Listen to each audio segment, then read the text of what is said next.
Stockman Show. We're on the Team 980, always alive as well on the free Odyssey app, and of course streaming live on YouTube at the Team 980. And it's our pleasure to welcome back to the show Brad Spielberger, who is the salary cap analyst at Pro Football Focus and just released a list of the top free agents. And Brad, I feel like we've spent obviously so much time here. Well, first, we had you on the show in the winter. I guess we're still in the dead center of winter. It was, a solid 19 degrees most of last week here in DC. But, earlier in the winter to talk about the front office guys, and you kind of gave us one of the first really good scopes of the list of potential people. Obviously, the Commanders now have Adam Peters. We spent a lot of time talking about the coach, and I think people are looking at the draft because that number 2 pick. But free agency comes before the draft, and the Commanders have more cap space than anyone. How would you characterize the free agent class this year? Depth, kind of type of players available, and especially once you look at some of the guys who may be franchise tag, what this free agency class actually looks like. Yeah, it's going to be interesting. The team basically sat out free agency the last couple of years. Was that an organizational philosophy? Because I'm not saying it's good to spend in free agency necessarily. Was it more ownership knowing they were going to move on? Like the different elements there. Is Josh Harris going to come in and maybe be aggressive, spend a little bit, build around this new regime? Or are they also going to be more patient and not really dive into the waters? So I do think it lines up nicely with what I would characterize as the needs for Washington. Interior offensive line, I think it's probably the best guard and center class that I remember doing. This is my 4th year doing it for PFF, but I've been doing this for about 7-8 years now. I'm just kind of looking at the list and kind of weighing, like you said, depth versus top end strength, all those different things. So interior offensive line, I think, is great. Linebacker play is pretty deep as well, which is certainly an area where Washington could address. There's different styles of linebackers, coverage guys, early down thumpers, like whatever you're looking for in that regard as well. So I would say those are the strengths of this class. And then I think there are at the top some really good interior defensive linemen, not really a need for Washington per se. Maybe they do trade, move on from a John Allen or something like that. And maybe they do need to go that direction. But anyway, that's how I would characterize it. Otherwise, it's, your typical wide receiver 3s and number 2 corners, maybe number 3 corners, or, there's always a million safeties and maybe, Cam Curl stays, maybe Cam Curl goes, they get cheaper. So yeah, that was a bit of a ramble, but yeah, it's a solid class. Yeah, that's a good generalization. That's what we're looking for. So let's go into some of the specifics. Let's, for the moment, let's operate under the assumption that Washington goes with Ben Johnson. He seems to be the number 1 guy on the market. They seem to be the number 1 job on the market. I do think some of the reporting that is out there, calling it reporting is actually giving it too much credit, but some of the people saying that, it's a done deal, like they still haven't interviewed him and Aaron Glenn and Mike McDonald in person. And that is an enormous part of this evaluation. But it does seem like coming out of the virtuals that he is their lead candidate in some, who knows by how much, but in some form or fashion. So I say all that to say, let's operate as if Ben Johnson is the coach and he brings a mostly similar scheme with him to Washington. Who are some of the guards and interior offensive linemen that would be intriguing for Washington on this class? Yeah, well, I think it's interesting right out of the gate. There are 2 Lions players. So first, a younger guy in Jonah Jackson, their left guard right now. Actually just got hurt in their last playoff game. We'll see if he plays this upcoming weekend. But for me, very good second-level run blocker. You will see him blow some linebackers and safeties up with some fun reps. I think he can get better as a pass protector, but a good athlete, former 3rd-round pick out of Ohio State that I think just needs to continue to settle in his pass sets. He keeps his feet too close together. I guess I won't go into full breakdowns of these guys. But Jonah Jackson is one. And then Graham Glasgow is kind of the journeyman veteran now, was a Lion, went to Denver, is back in Detroit, can play center, can play guard. So both of those guys, I would imagine, just because of their connection with Ben Johnson, would make a lot of sense. So yeah, I think you are looking, though, for bigger guys that can fit in a potential gap scheme, inside zone scheme. Like they do run off tackle, they run outside the tackles as well. But we're not looking for a wide zone Kyle Shanahan 290-pound guard. We're looking for some bigger guys that can displace defensive linemen. I think those guys are a good place to start. Kevin Dotson with the Rams, probably the last name I'll throw in there. A guy that fits that big gap scheme and a much better pass blocker than those first 2 guys I mentioned. A little bit less nimble in space, but a strong anchor in the run game as well. Brad Spielberger, salary cap analyst for PFF, is with us on the tackle front, because I kind of am of the belief that they need to take a tackle somewhere in this draft fairly early, like one of those 5 top 100 picks that they have, be an anchor for the future. And then the other tackle spot, let's address in free agency. If you think that you need to move on from Charles Leno at the left spot, I kind of think they might, their guard solution might be kick Andrew Wiley inside. We'll see about that. What the next coach thinks. But if they want to address tackle in this free agency class, are there options available, and who might be a good one to look at? Yeah, so first I do agree with you in the draft. It's a good tackle class too. So yeah, I think you can get a very good player in the second round potentially with one of those picks. So you can. It's hard to get like a premier tackle, but there are some solid options here. I think one that would jump out is a Trent Brown with the Patriots. He's kind of up and down. He's going to miss some time pretty much every year. He has clauses in his contract to keep his weight down, but he's a phenomenal football player when he is out there. So he's intriguing, a true tackle. He's gigantic. He's like 6'8".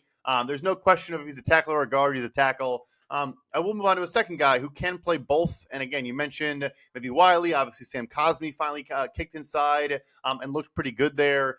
Mike Onwenu, also with the New England Patriots, has played right tackle, has played guard for them. Some teams probably do view him as a guard. He always grades out very, very well for us at right tackle. And I think he could play there if trusted to be there. And the last one I'll say is Jonah Williams with the Cincinnati Bengals. So I think he gets a little bit bad of a rap because he's a former 11th overall pick, and since he missed his rookie season with injury and hasn't been amazing, but pretty high floor as a pass blocker. Like, he's not a complete liability. You can leave him on an island at times. Is he an elite tackle? No. Otherwise, he wouldn't be a pending free agent. But a good stopgap, a good player that can play both sides, played right tackle this year, played left every year before that. I think those are some of the marquee names at that position, and all guys that I think would be upgrades for Washington. So the next position I'll ask you about offensively is the last one that I'm curious if they would address it in free agency, but it is maybe the best receiver draft class that we've seen. I don't even know when. I'd have to ask your boy Sycamore about when the last time there was this good of a receiver class.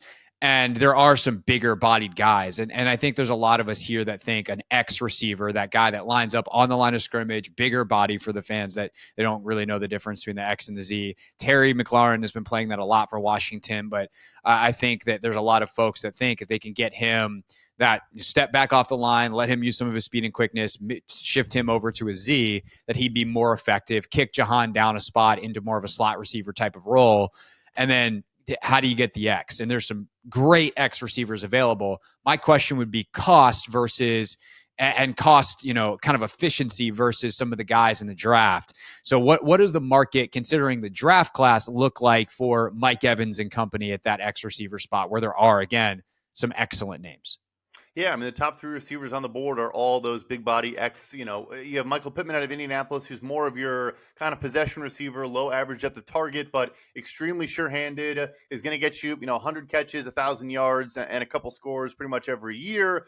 T. Higgins, I think, interesting in Cincinnati, and both these guys are going to get franchise tagged, but I would say I think Higgins is more likely to maybe be tagged and then traded to another team. He fits that bill, of course, and I agree with you on maybe moving Terry, getting him off the line, getting him some more free releases, and letting him operate a different way, and then Mike Evans too. So the first two guys, I think you would have to not only invest, the contract, but you're also probably trading. I don't think you're sending a first-round pick for Michael Pittman, but probably a second-round pick and more. And then for T. Higgins, I think it is like an A.J. Brown type package, like a first and a third, and then you're giving both of those guys $24 million a year.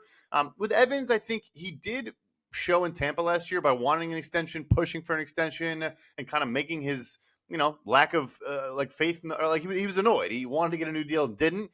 I think it's got to start with a 2, so 20 plus million per year. But look, he's a 30-year-old receiver. We have all these horror stories of, the Julio Jones of the world where they hit that spot and just kind of, it just falls down pretty quickly with their production. So I think you maybe get him for, 3 years, 60 million, something like that. I would take that risk with Mike Evans. He's, had a career year this year. Yeah, awesome. But yeah, going to be expensive.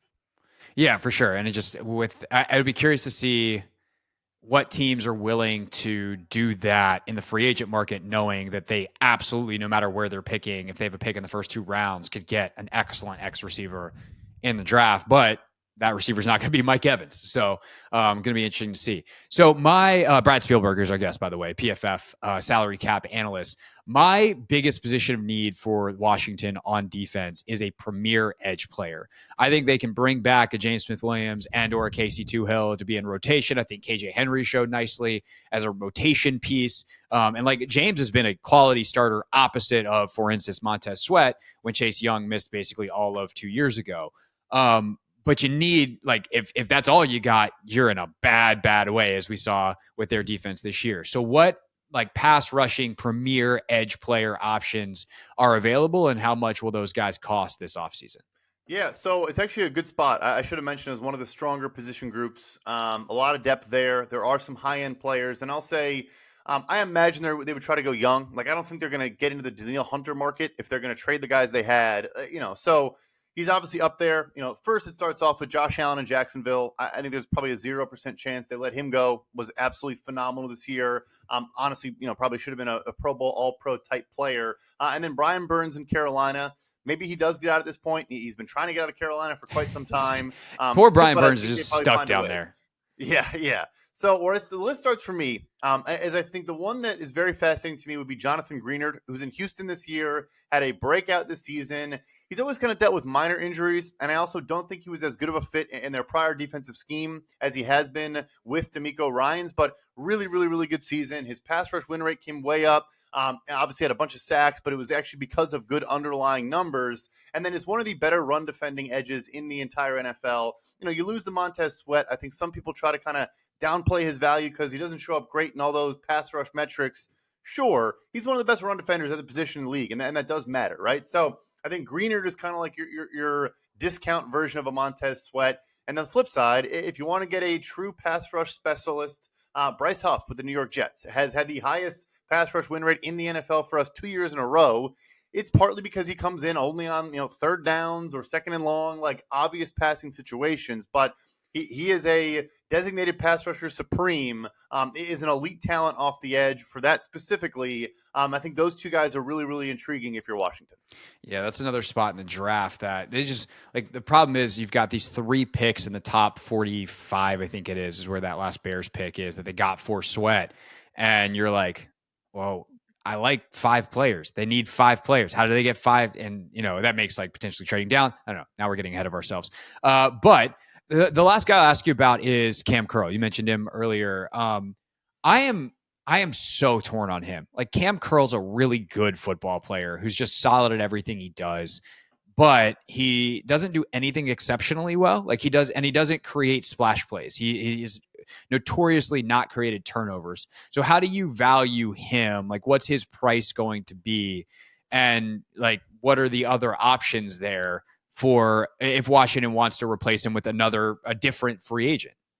Yeah, so I'm with you there, where he's just very good at everything, maybe not elite at anything. And the ball production, which teams will pay more for at safety, hasn't really been there, at least this past season. So I think he, is in that like 3 years, $40 million range. I have him just getting a franchise tag right now, which, I'll admit in the beginning of when I start this, like sometimes I put that as a placeholder before I kind of get around to, really working through it and assessing the market and stuff like that. But I think he's in that mid-tier, that second tier range, 3 years, 40, 3 years, 45.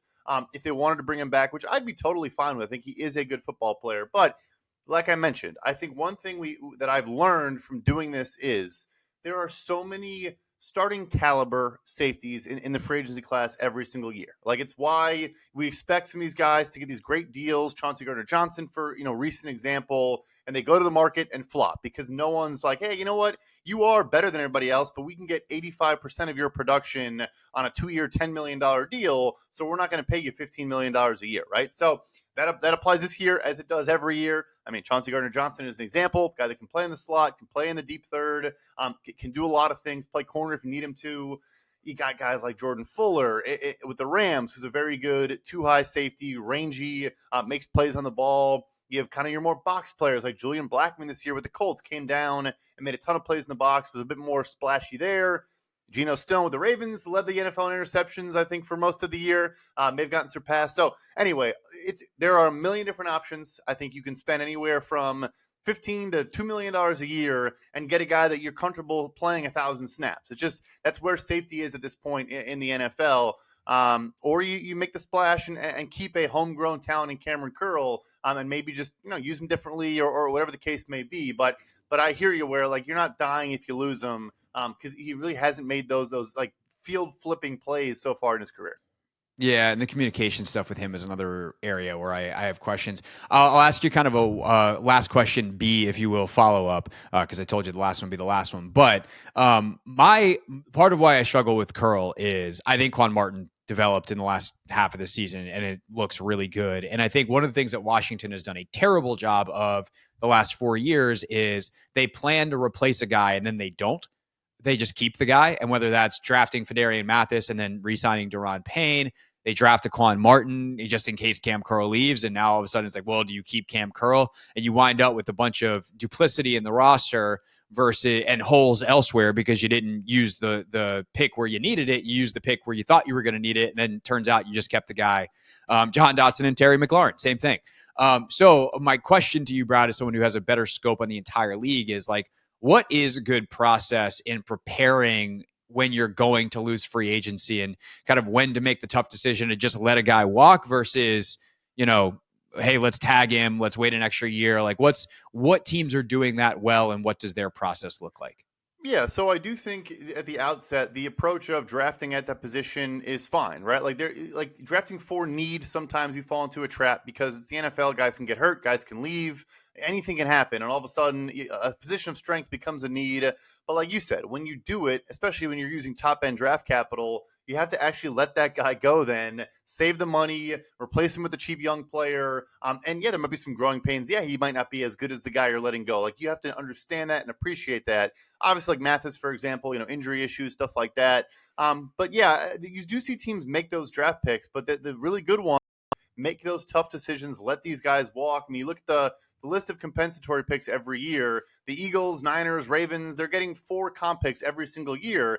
And you're like, wow, like why would the Eagles let Javon Hargrave go? Well, they have Jalen Carter coming in. He's a defensive rookie of the year candidate. Like it's not always that clean and that simple. But yeah, you got to sometimes not pay those guys and let them get paid elsewhere. Get the extra draft capital and just keep churning. So they get the first part down, but you got to make those tough decisions as well. Yeah. When, of course, now the guy making those decisions to bring us full circle is a guy that's done it in San Francisco, and Adam Peters. Brad Spielberger, the top 150 free agents ranked in order. Indisputable. This is it. This is the order. There's no wiggle room. Not even first. No, I'm not even going to do that to you, Brad. You can read their top 150 lists at pff.com. Brad Spielberger is, of course, their salary cap analyst. Brad, thank you, sir, for your time as always. And I'm sure as more lists and more signings and more things happen during the offseason, we'll be talking again. Sounds great. Thanks for having me. Hey, this is DA, and you're listening to The Hoffman Show on the Team 980 and the Odyssey app.